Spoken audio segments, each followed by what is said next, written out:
변호사로부터 전달받은 그건 단순한 일기장이 아니라 10년치 피눈물이 담긴 청구서였습니다.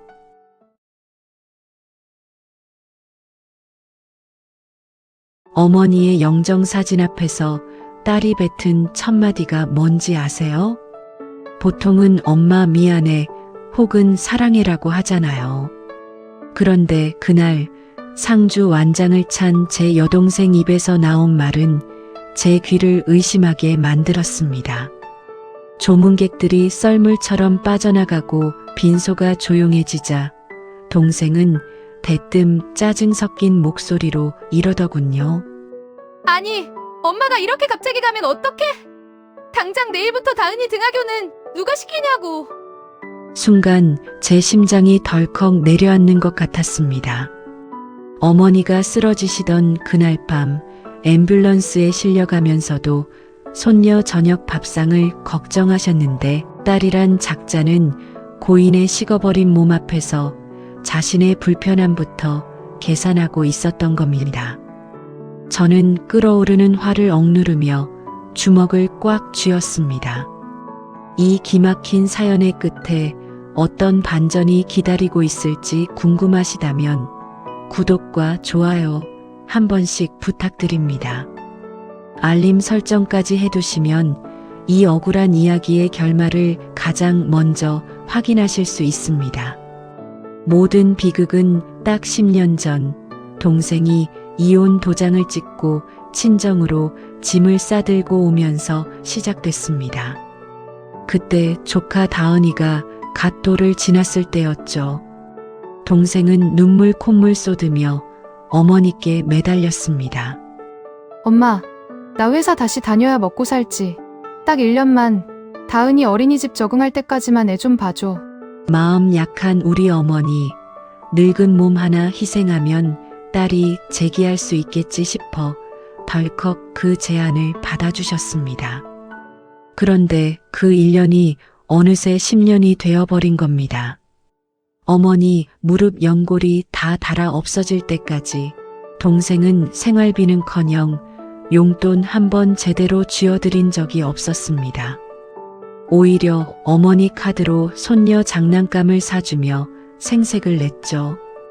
더 기가 막힌 건 주말이었습니다. 평일 내내 손녀 보느라 허리 한 번 못 펴신 어머니가 주말이라도 쉬셔야 하잖아요.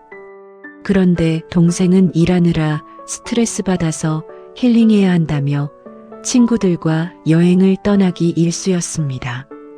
제가 보다 못해 한 소리 하면 동생은 눈을 부라리며 오히려 저에게 소리쳤습니다. 오빠가 뭐 못해준 거 있어? 그리고 엄마가 손주 보는 게 뭐가 힘들어? 남들은 돈 주고도 못 구하는 할머니 사랑인데 엄마도 다은이 보는 낙으로 사는 거잖아. 그 뻔뻔함에 혀를 내둘렀습니다.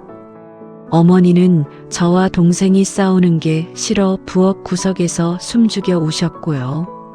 그게 할머니의 사랑이라는 이름으로 포장된 명백한 착취였다는 걸 그때는 왜 더 강하게 막지 못했는지 천추의 한이 됩니다.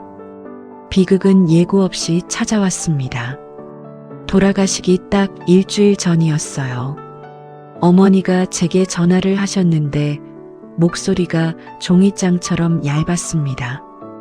아들아, 몸이 예전 같지 않다. 가슴이 작고 답답해. 병원 좀 같이 가주렴. 저는 당장 연차를 내고 병원을 예약했습니다. 그런데 예약 당일 어머니가 안 오시는 겁니다. 알고 보니 동생이 급한 회식이 잡혔다며 병원 가려던 어머니를 붙잡고 손녀 학교를 떠넘긴 거였죠.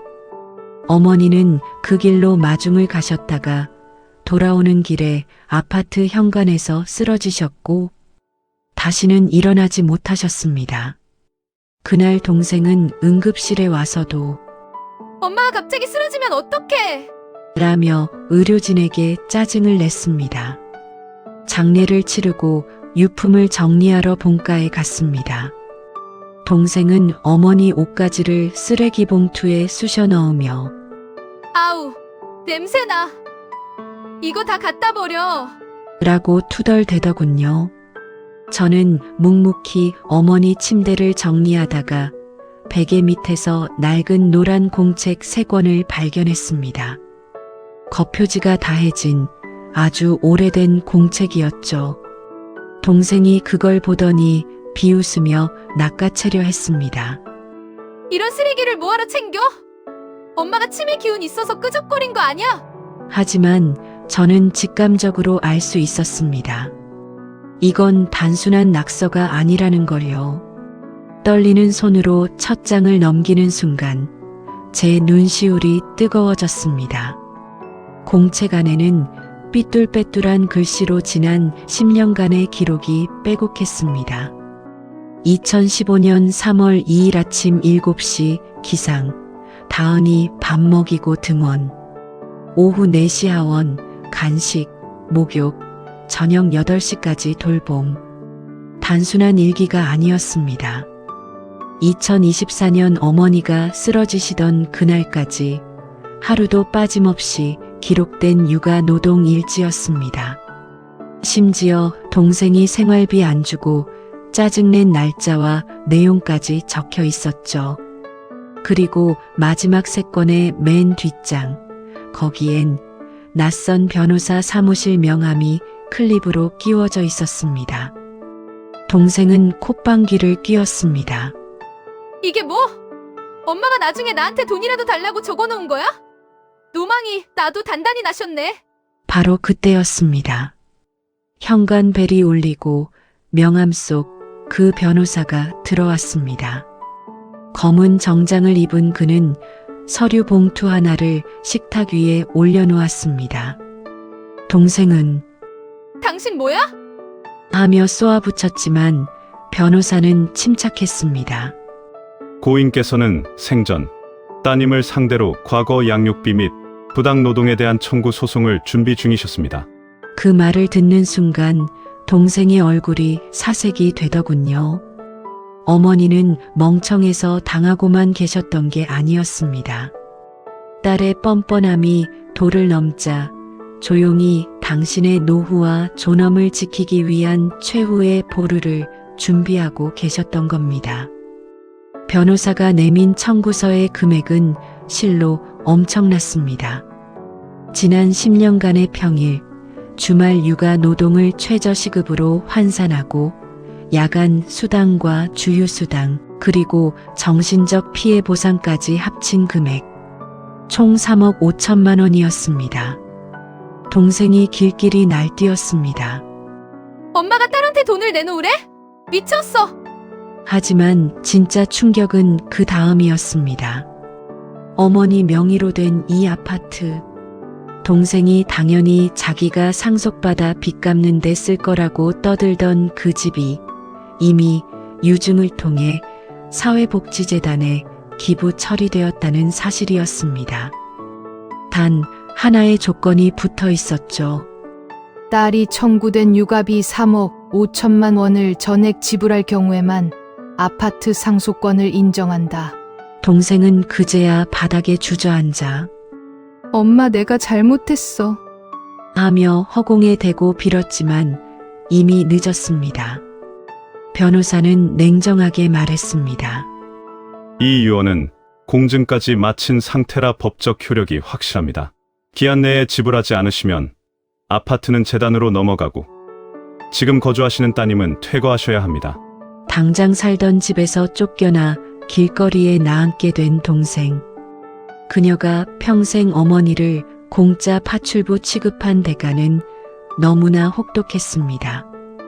어머니는 딸이 괘씸해서가 아니라 이렇게라도 하지 않으면 딸이 평생 남에게 기생하며 살까봐 마지막으로 뼈아픈 회초리를 드신 게 아닐까요? 장례가 다 끝나고 저는 어머니의 노란 공책을 품에 안고 집으로 돌아왔습니다. 공책에서 나는 어머니의 냄새에 눈물이 멈추지 않더군요. 빈소에 남겨진 동생의 절규는 처절했지만 동정심은 들지 않았습니다. 부모의 희생을 당연한 권리인 양 누리다가 그 그늘이 사라지고 나서야 후회하는 사람들. 어머니가 남긴 3억 5천만 원짜리 청구서는 세상 모든 불효자들에게 울리는 경종이 아니었을까요? 여러분은 어머니의 이 마지막 결정에 대해 어떻게 생각하시나요? 댓글로 여러분의 소중한 의견을 남겨주세요.